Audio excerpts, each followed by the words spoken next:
નમસ્કાર, હું રાજ. આપ જોઈ છો સ્પાર્ક ટુડે ન્યૂઝ. શ્રાવણ માસના પવિત્ર દિવસોમાં ડભોઈના પૌરાણિક બદ્રીનારાયણ મંદિરમાં ભક્તિ અને આધ્યાત્મિકતાનો અનોખો સંગમ જોવા મળી રહ્યો છે. 108 સ્વામી સુદર્શનાચાર્યજીની અધ્યક્ષતામાં ચાલી રહેલા હિંડોળા મહોત્સવ અંતર્ગત ગુરુવારે શ્રાવણ ભાદરવાનો દિવ્ય હિંડોળા મનોરથ યોજાયો હતો. આ પ્રસંગે શ્રી ઠાકોરજીને વિવિધ પ્રકારના હિંડોળામાં બિરાજમાન કરી અલૌકિક શણગાર કરવામાં આવ્યો.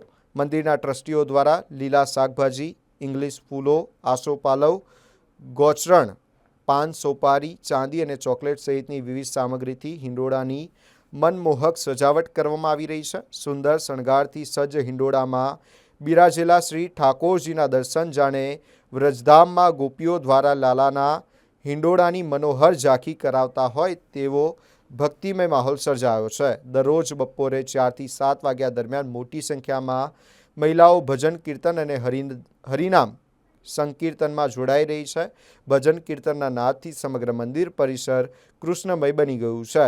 હિંડોળા મહોત્સવ દરમિયાન મોટી સંખ્યામાં ભક્તો શ્રી ઠાકોરજીના દિવ્ય દર્શનનો લાભ લઈ રહ્યા છે અને બદ્રીનારાયણ મંદિર ખાતે ભક્તિમય તથા આધ્યાત્મિક વાતાવરણ છવાયું છે.